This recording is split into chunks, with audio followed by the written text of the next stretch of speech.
Total View Advisories. You got it. Advisors. That's it. Yes. Now, Gus, you've been in business for a while Mhm. and helping people manage their money. People want to know that they can trust you. So, well, let's go, if you don't mind, some of the things you've done in the last 15 years or so before it started turning gray, right, that got you to where you are today.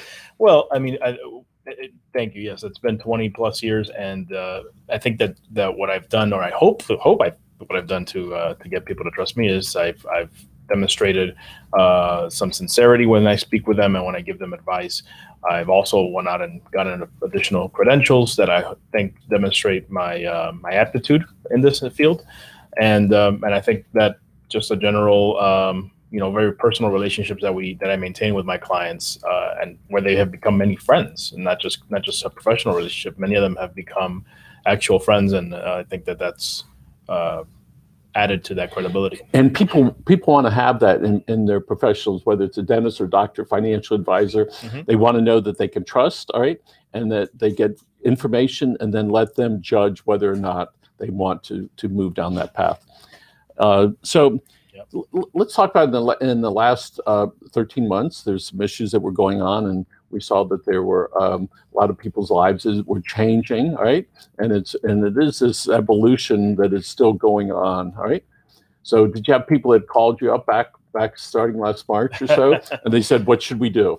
Well, yes, I did have plenty of calls, but I think some of those calls were mitigated, or the number of calls were mitigated, because using your medium, the Pine Tribune, I actually put out a lot of articles that tried to explain to people what is happening, so that it would kind of put them at ease. And I think that goes back to the trust thing as well, where they know that I am going to communicate often and with information that I think is valuable.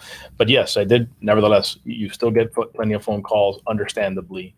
And it has changed. The world was changing dramatically. It continues to change, but that's the one constant. There's always some change happening, right? There's always something to worry about, or something to be looking opportunistic with too.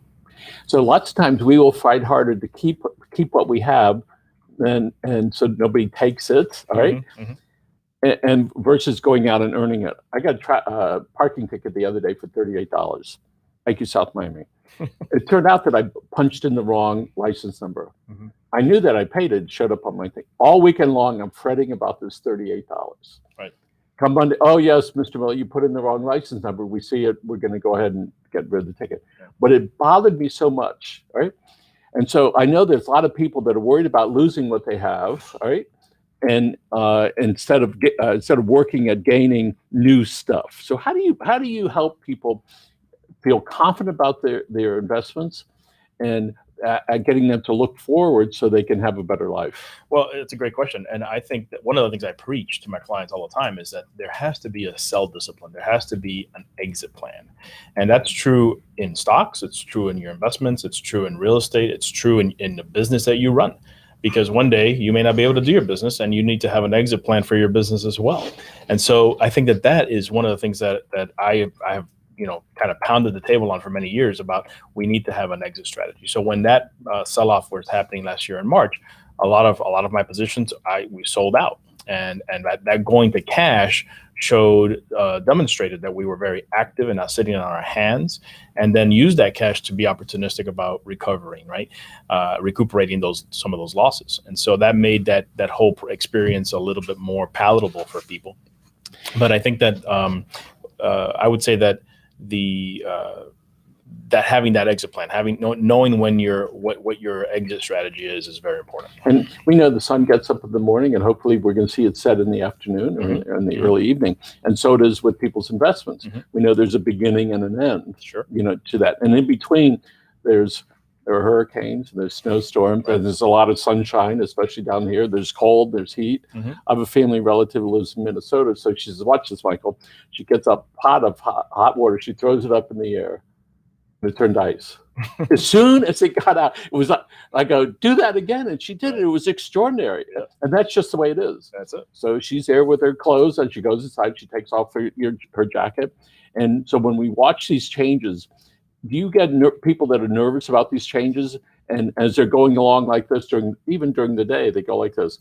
How do you keep them calm so they have their plan, their exit plan, in mind that they don't like do something suddenly and that they might regret? Well, it all goes back to financial planning and understanding what their ultimate goals are, and making sure that they're on track on an annual basis to show them, look, you are on track or you're not on track and we need to make some changes. But it's important that they know that. And it goes, once again, the having that clearly defined strategy that we all agree on is very important, because a lot of times the other thing that happens with risks is people fear not just losing, but they fear on missing out, the FOMO, right? And so a lot of times you'll see somebody say, well, I know somebody who made 40% last year. Why did I only make 10? Well, what kind of risk did you take versus the risk that other person took? And so sometimes people compare things just on an absolute basis, and they shouldn't. They really need to understand what the strategy is. And so reminding them all the time what your strategy is, and making sure that we're on the same page and that you want that strategy, you agree with that strategy, is important. There are plenty of people that invest in real estate, then after a while they realize they're also in the maintenance business. That's right. Yes. And you go, how many roofs do you want to deal with? Yes, so you're going to pay someone. How many phone calls do you want? So for the small investor, all right, that can't really afford to pay some management company, you better be ready. Yes, right. Versus in the financial arena, that is just it might be work, but not the kind of work that you have when you have these other type of investments. Yeah, well, and there's still other work, and there's still a lot of tracking and reading and staying on top of news. And so right now, everybody may be on top of stay-at-home stocks, which have been very popular. Cannabis is certainly very popular, and so a lot of these things are hot, and they're kind of the water cooler stocks, as we used to call them, because people would just share information and then everybody would pile in.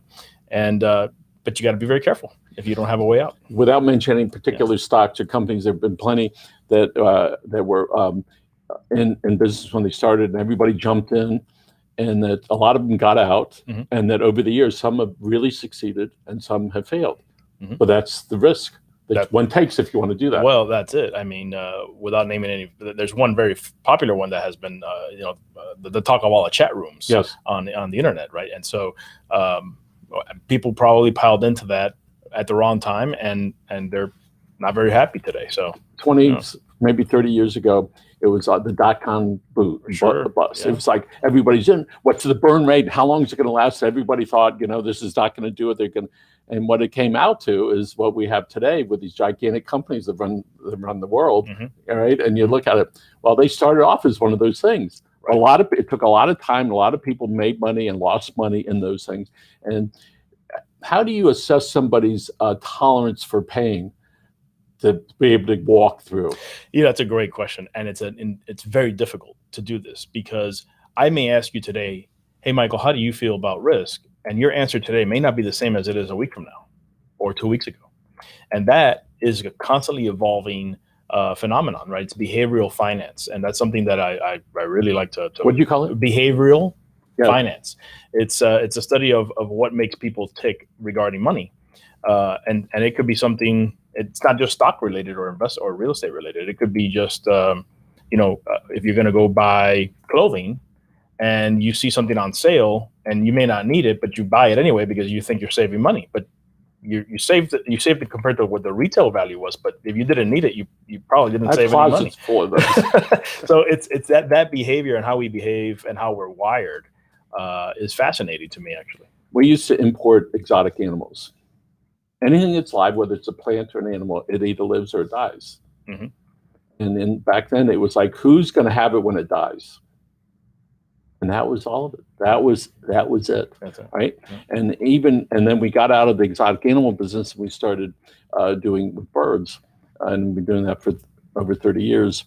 And one of the things, even within the bird industry, there's certain type of birds that are really exotic, really expensive, and they also die. Or you get the smaller birds that reproduce immediately, smaller risk, all right, no grief. You can have that big diamond bird, all right, or the other one. And so we understand about that pain, because you could have a $15,000 bird and dies just as easy as the $100 bird. Sure. And so we see that all the time in pet stores that buy birds. What is your tolerance for pain, for risk? If you buy this expensive bird and it dies, all right, how many more birds do you have to get to make up for that? Right. So in the financial arena, there are a lot of people that go and they don't care, or their tolerance is so high they're willing to risk and do that. Other people, as you mentioned, I don't want anything. I don't want any grief. I know I'm going to make less money, but I don't want any grief. Right. And it's not just what you can personally tolerate, but it's also what can your financial plan tolerate. So if you said to me, Gus, I want to be very aggressive, and I don't mind if I go down significantly in any given period of time, but that may be what you feel personally, but it may not be what your financial plan says you should do, because maybe you can't afford to lose any significant amount in a short period of time, simply because you may not have enough assets, or your goals are really imminent and you may need the money before in the short term. So it's a combination of it's kind of putting together the analysis, which says here's what you should be doing, and then adding of course the personal biases. So that can be the guiding light with your strategy. So this is where you want to wind up in 5 years and 10 years. Right. So along the pathway, when you get this sudden urge to get stupid, right, that you say, wait a second, this is what you said you wanted. So do you remind them, hey, this is what you wanted over here. And if you do that, you're going to put in risk what you said, this product. Everything is documented and sent to you, and we agree to it. They say, hey, why. Hey, Michael, here's your plan, and here's what we said today. So it's there. Yeah. So there are a lot of people that are in business, and lots of people own their property, the real estate where their business is. And what I've seen so often that through only a small percentage of business get to the second generation, and almost none make it to the third, right? And part of it is because if there's two partners, right, then one dies, right? It goes to their 4 people over here, their family over here, and then there's not enough for the next generation, because all of a sudden they were 2 families, but the patriarchs are there. All of a sudden now you got 3 or 4 over here and 3 or 4 over here, which they can't survive as far as the number of people trying to make a living. That is so common. It's a common problem, Michael. I would tell you that from an exit planning standpoint for a business, I think that it's important to link the valuation of your business with your actual financial planning goals and your needs. Because a lot of times the reality is most business owners, 90% of their wealth is tied up in their business. And so if it's by themselves and they're the only person that runs the business and they're gone tomorrow, well, now the business isn't worth much without that person potentially. And if there's partners, then you have that other part where one partner may feel like, I want out now. Another one may say, I'm good for another 10, 15 years. So that's another problem. So that's why I advise people to think about selling their business almost on an annual basis, and go through a quasi valuation, maybe not a full-blown valuation, but some type of valuation on an annual basis, so that it forces all the partners to get around the table and say. And there are plenty of books about that. Oh, tons.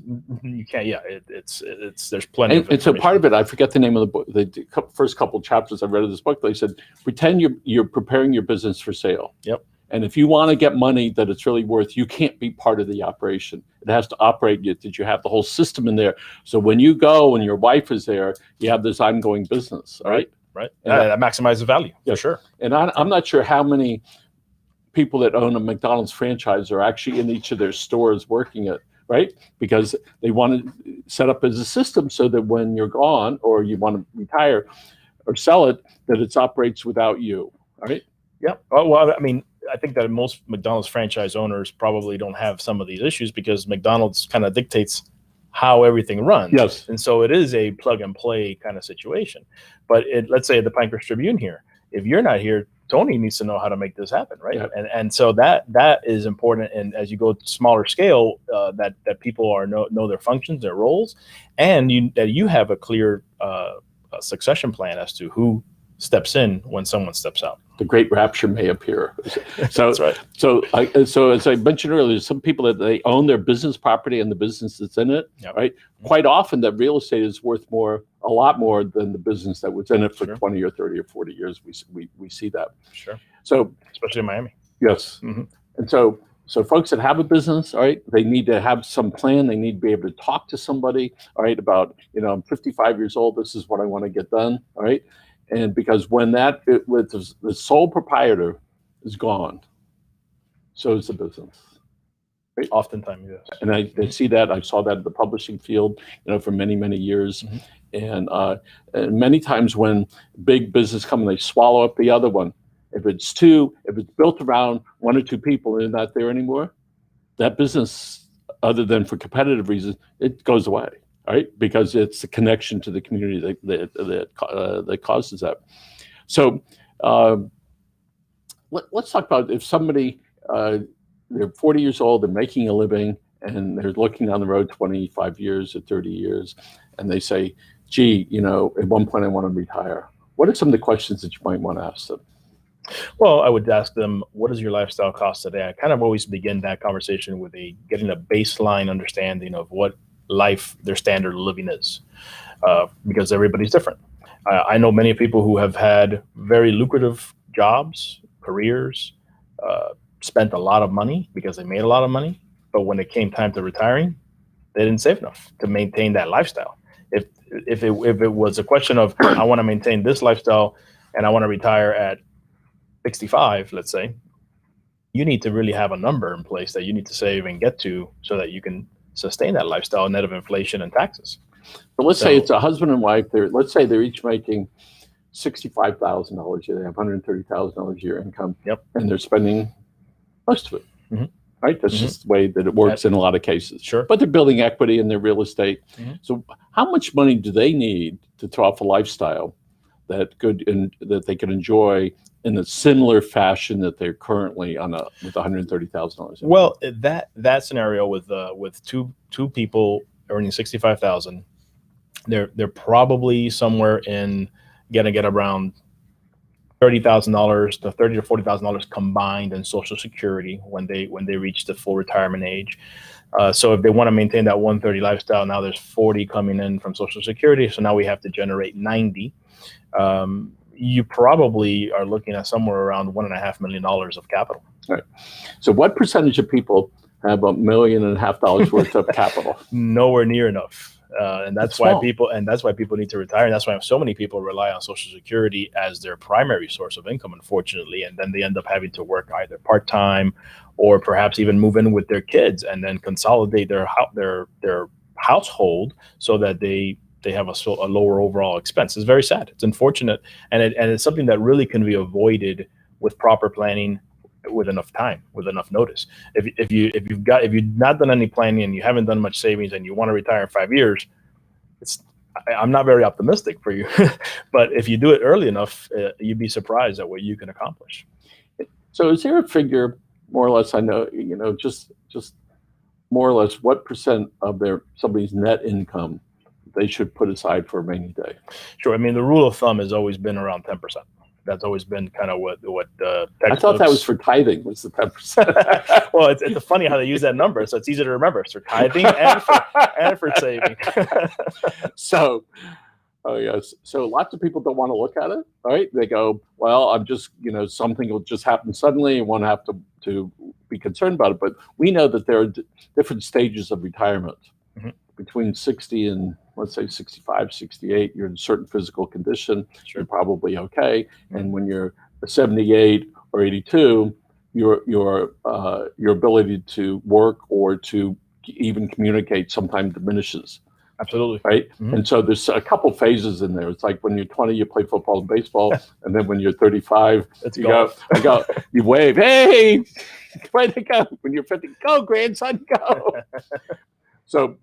So we all need to look at those things to figure out where we want to be in a couple of years, because it does go by quickly. It does go by quickly, and we do have to plan for that. And that's where a lot of the last stage that you're referring to, the 80 plus, the big expense that many times about half of us succumb to this expense in some way, shape, or form.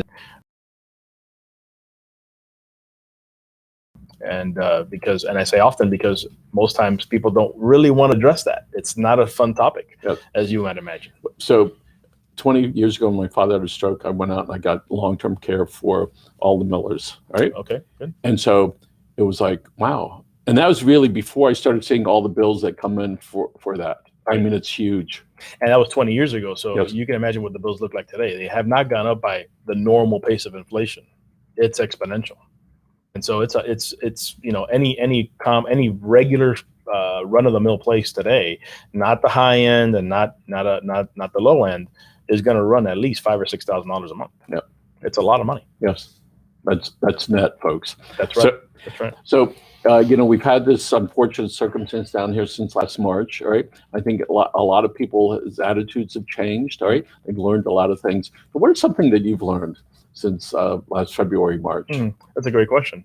Well, I've learned that I need to focus on more moderation or more balance in life. And I think that's a common takeaway from this experience. I mean, for example, there are a couple of CEOs from pretty big companies, Fortune 500 companies, that have suddenly just decided to retire in their 50s. And you never really saw that unless there was some kind of health concern. And to my knowledge, there is no health concern. And I think that there is a sense permeating through society of this can't be it. I need more. I want to enjoy myself. And I think that I'm no different. I think that there's a part of me that says I need to experience more. I need to experience more with my family. And it doesn't mean I want to retire. Because I do love what I do, actually, as corny as it sounds. You don't work a day when you love what you do and all that kind of stuff, but I enjoy it. But there is a way to balance things out so that you can continue to enjoy it, but at the same time enjoy other things. So my grandkids FaceTime my wife and me every day. And what they do is they set up they're little, they set up the phone. So they're in a room, they're watching TV and having conversations with their grandparents. That's lovely. That's great. And so the other day, grandson grabs a tomato. He just lost 4 teeth over here. He says, I have this tomato. It's 3:30. I'm going to eat this tomato. You see, he's sticking his head around like it. So he eats the tomato with the tomato coming out, all the holes that are there. And we are laughing hysterically. And what they just wanted to be able to communicate when they wanted to. So we were just there, right? And meanwhile, we're playing, my wife and I are playing on the computer next to it. So we would talk to them, and they just wanted somebody there that cared about them, and that connection that for sure has improved dramatically over the last year, right? And I'm in love with my wife more than ever before, because you realize, you could have a problem. And I have a lot of friends who suffered, through this last year. Mm-hmm. And it's interesting to see how we've all grown to recognize, this might be it, right? And that there is more, right? There is. Yeah. And so the financial aspect of our lives is important. I know it's oxygen and money. Yeah. It's right there. Yeah. So let's say for the average guy that's working for a living, all right, he's single, going to get married in a couple of years. What should he be thinking about? Let's say he's 33, 35 years old. It's hard for them to imagine that one day they're going to be, 60 or 70 years old. Tell us about the mindset, about how you could get somebody to start thinking about the future. Well, I think that somebody in that range, 33, 35 years old, they may not be ready to save a ton of money. But remember, it's not about a ton of money. It's a percentage of what you earn. So I think I would really try to get them to commit to creating that habit of saving that 10% as a starting point.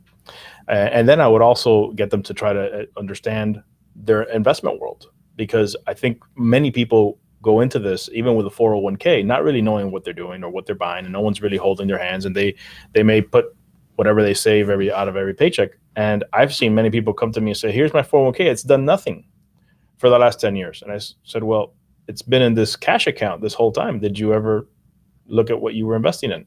And the answer is no. And so no matter how young you are, I think, no matter what stage you are in life, you need to really understand what you're buying.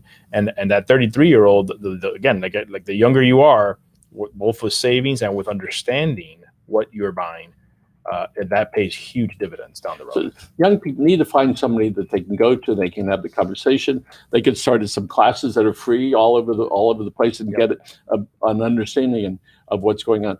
We realize, in our field, we sell a product, right, and a service. In the money field, you're right to that. There's nothing else over here. You have the money, all right, and then you do something with it. Right. In business, we have money, we create a product or service, and we sell it, and we convert some money, and we start over again. So lots of people, myself included, were sort of left out of that financial question about how to do it. Most of the time we learn that from our parents, Right. right? From really big. Right. My grandmother, save money every day, save money every day. Yeah. Right. Yeah. And, we were fortunate to be able to start to do that. Right. But in the beginning of one's work, we tend to spend about 120%, I suppose. All right. That's why there's so much debt, in the world. Mm-hmm. And we see that there's a lot of money coming into Miami-Dade County, right? Sure. From all over. Yes. Because people want a different lifestyle because of things that are happening. Yes. I know California, New York, Chicago. And overseas. What? And overseas. Pouring in, Sure. right? Real estate business is booming. I know somebody that there's a building that was a house that was $9.3 million.